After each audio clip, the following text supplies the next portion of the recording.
तिवारी जी, जिस तरह से वर्षा राउत को ईडी ने 11 तारीख को फिर सम्मन किया है और फिर बुलाया है, जिस तरह से 5 तारीख को बुलाया था, 5 जनवरी को, अब 11 जनवरी को बुलाया है, क्या ईडी के यहाँ तो ऐसे कौन से दस्तावेज लग गए हैं जिससे बार बार वर्षा राउत को ईडी बुला रही है? देखिए, ईडी को भी लग रहा है कि संतोषजनक आंसर नहीं मिले हैं। और जब संतोषजनक आंसर हो जाएंगे, ईडी अपना काम करना बंद कर देगी जी।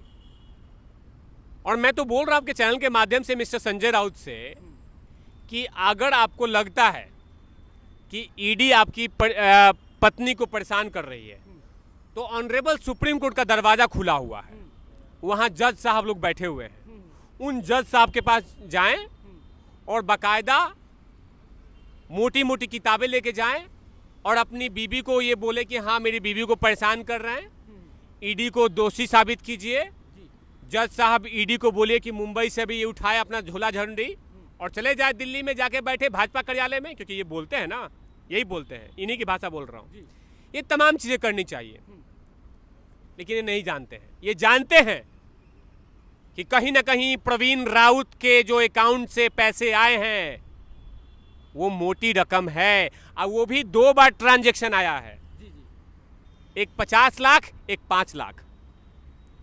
प्रवीण राउत की बीबी के अकाउंट से वर्षा राउत के अकाउंट में आया है, तो कहीं ना कहीं उसमें एविडेंस है। और जिस घोटाले की जांच हो रही है वो पूरा जग को पता है, दुनिया को पता है कि उसमें कितने सारे मासूम लोग जान दे चुके हैं।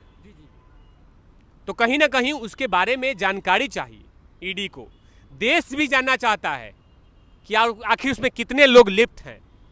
लेकिन एक मिनट पत्रकार महोदय, तो उसी के इन्वेस्टिगेशन चल रहा है, लेकिन इसमें बोला जा रहा है कि मैं नंगा हूं, देखे जरा किसमें कितना है दम, मैं हिला के रख दूंगा। ईडी के ऑफिस में भाजपा का ऑफिस बना दिया गया, ईडी के जितने भी वर्कर हैं वो भाजपा को रिपोर्ट करते हैं। अरे जनाब मिस्टर संजय राउत, अगर आपको लग रहा है तो दोषी साबित कीजिए ईडी को।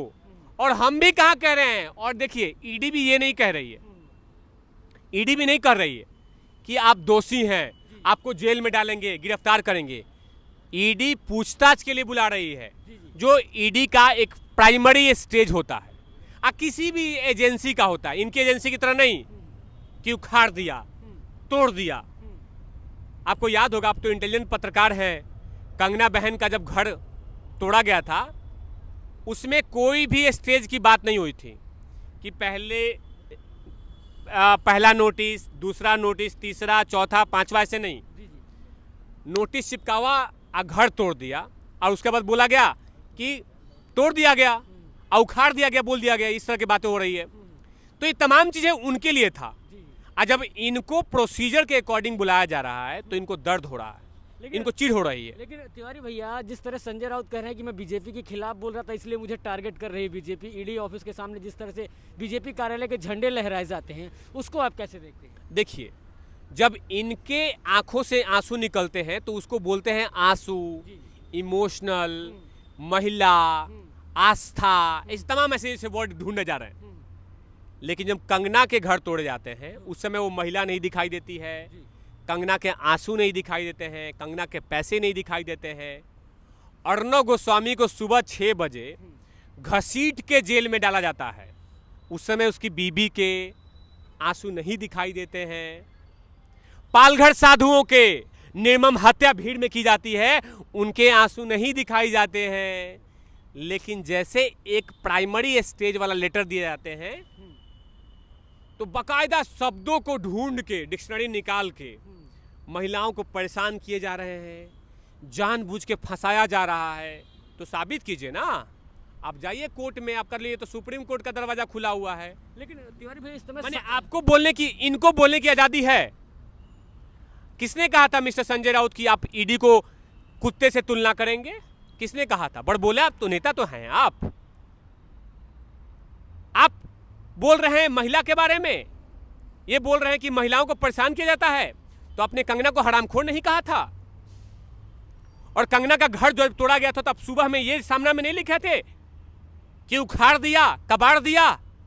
और आज अगर आपको लेटर दिया है तो आपकी आंखों से आंसू निकल रहे हैं, दर्द हो रहा है और बोल रहे हैं कि जानबूझ के फंसाया जा रही है।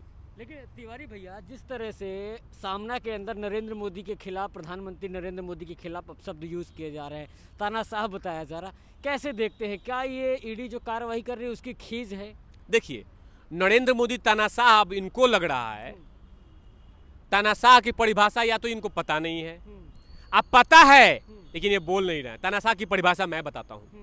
तानाशाह की परिभाषा ये बोलते हैं कि अर्णव गोस्वामी को आधे घंटे में विधानसभा में उपस्थित हो, इसको बोलते हैं तानाशाह। जी जी। अर्णव गोस्वामी रिपब्लिक भारत के एक पत्रकार को सिर्फ एक फार्म हाउस के बारे में पता लगाने के लिए बोल दिया गया, उसको जेल में डाली जाती है। इसको बोलते हैं तानाशाह।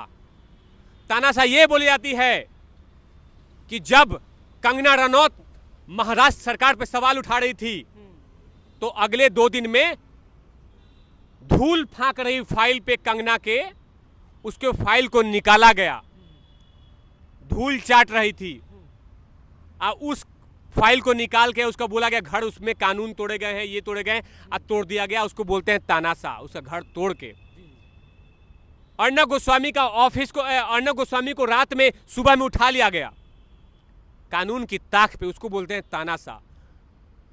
तानाशाह अगर परिभाषा अगर नरेंद्र मोदी पे आ जाए ना तो अच्छो के लोग गीली हो जाएगी, पतलून गीली, अगर नरेंद्र मोदी आ जाए तो।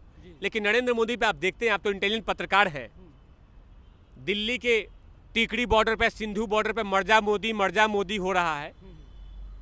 मोदी जी के गले में सिक्कर डाल के बोला जा रहा है कि इसको फांसी दो, ये तमाम चीज़ें बोला जा रहा है।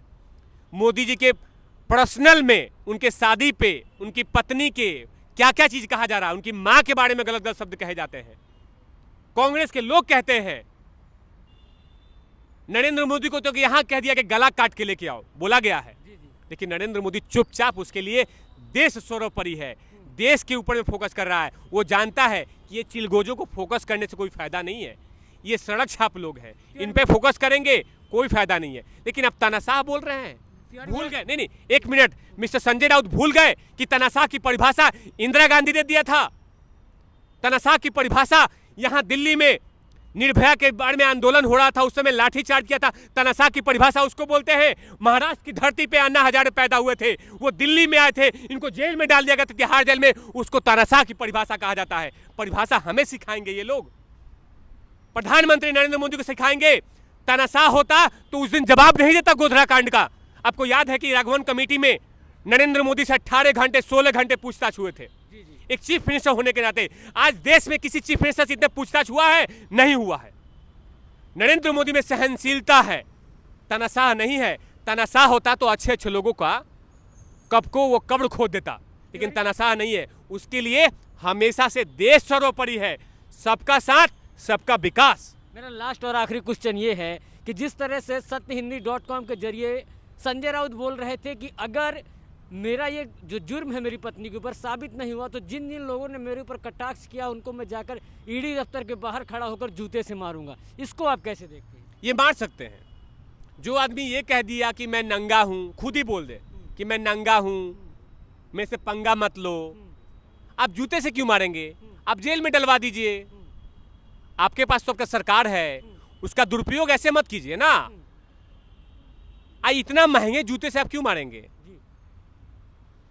आप जेल में डलवा दीजिए और साथ में उस ईडी ऑफिसर को तुड़वा दीजिएगा और अगले दिन लिख दीजिएगा उखाड़ दिया, लिख दीजिएगा, क्योंकि आप तो उखाड़ने में माहिर हैं। लेकिन फिलहाल अभी ईडी उखाड़ रही है।